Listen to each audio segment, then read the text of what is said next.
You guys will find that you have passions, and having a passion is a gift.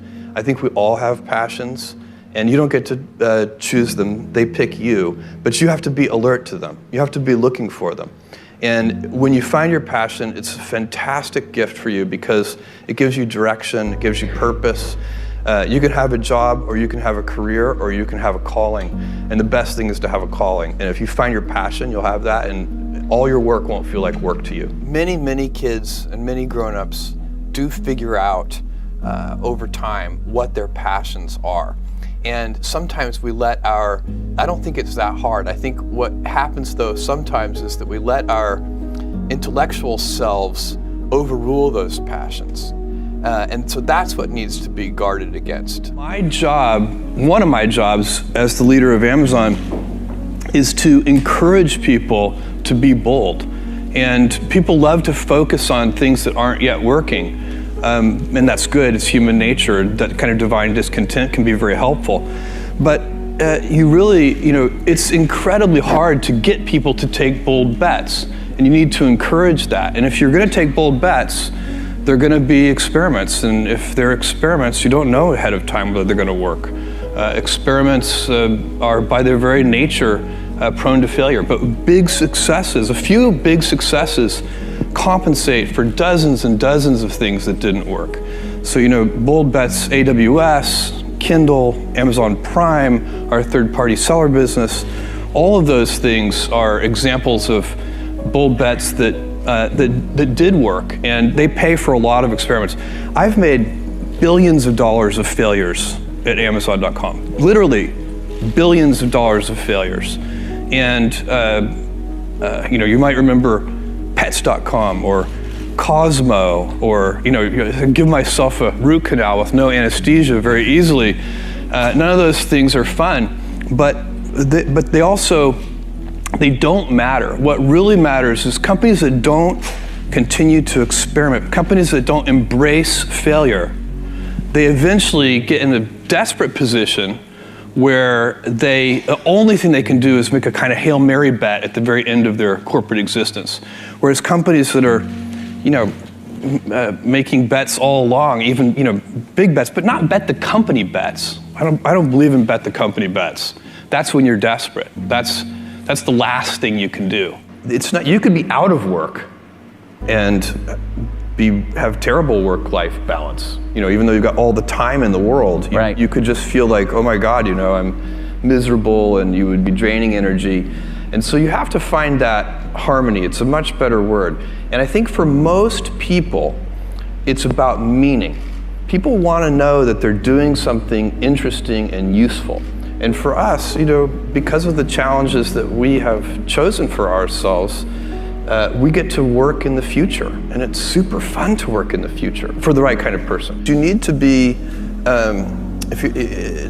nimble and robust. So you need to be able to take a punch, and you also need to be quick and innovative and doing new things at a high speed. That's the best defense against the future. And you have to always be leaning into the future. If you're leaning away from the future is going to win every time. Never, ever, ever lean away from the future. We all have adversity in our lives. I doubt if you really, if you know somebody, any friend or anybody that you talk to, there's no lack of adversity, and by the way, that's good, because it's what teaches us how to get back up. You fall down, you get back up. It always happens. And you get certain gifts in life, and you want to take advantage of those. But I guess my advice on adversity and success would be to be proud not of your gifts, but of your hard work and your choices. So, you may be, the kinds of gifts you get in life, you might be really good at math. It might be really easy for you. That's a kind of gift.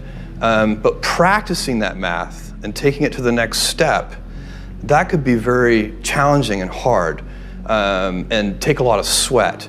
That's a choice. You can't really be proud of your gifts because they were given to you. You can be grateful for them and thankful for them. But your choices you choose to work hard. You choose to do hard things. Those are choices that you can be proud of. Being an inventor requires, because the world is so complicated, you have to be a domain expert. I mean, in a way, even if you're not at the beginning, you have to learn enough so that you become a domain expert. But the danger is once you become a domain expert, you can be trapped by that knowledge. And so inventors have this paradoxical ability to have that 10,000 hours of practice and be a real domain expert and have that beginner's mind.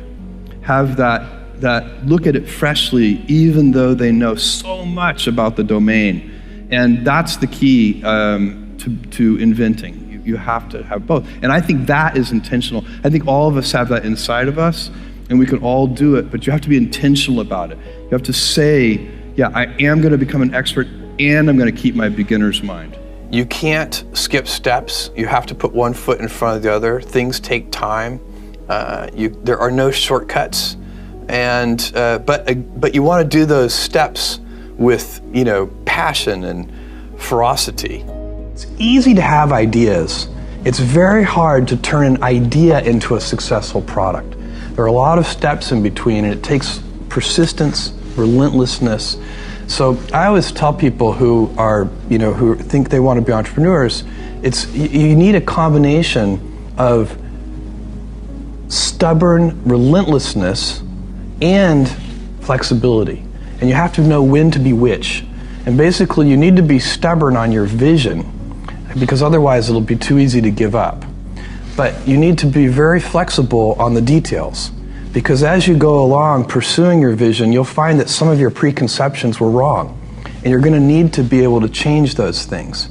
So I think taking an idea successfully all the way to the market and turning it into a real product that people care about and that really improves people's lives is a lot of hard work. Don't try to chase what is kind of the hot passion of the day.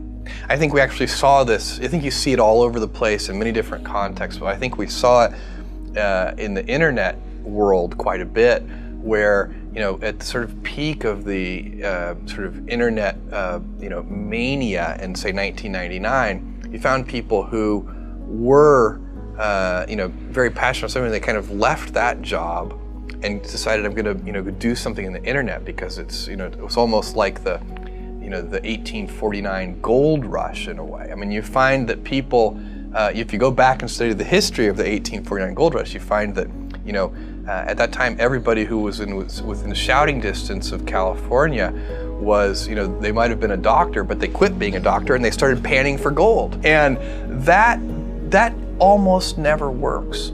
And even if it does work, according to some metric, financial success or whatever it might be, I suspect it leaves you ultimately unsatisfied. So you really need to be very clear with yourself. And I think one of the best ways to do that is this notion of projecting yourself forward to age 80, looking back on your life and trying to make sure you've minimized the number of regrets you have. That works for career decisions. It works for family decisions. Do you want? I have a 14-month-old son, and it's very easy for me to, if I think about myself when I'm 80, I know I want to watch that little guy grow up. And so I don't want to be 80 and think, shoot, I missed that whole thing, and I don't have the kind of relationship with my son that I wished I had, and so on and so on. So if you think about that, so I guess another thing that I would recommend to people is that they always take a long-term point of view. And I think this is something about which there's a lot of controversy. There's a lot of people, and I'm just not one of them, believe that you should live for the now. I think what you do is you think about the great expanse of time ahead of you and try to make sure that you're planning for that in a way that's going to leave you ultimately satisfied. So this is the way it works for me. And I mean, everybody needs to find that for themselves. So I think there are a lot of paths to satisfaction, and you need to find one that works for you.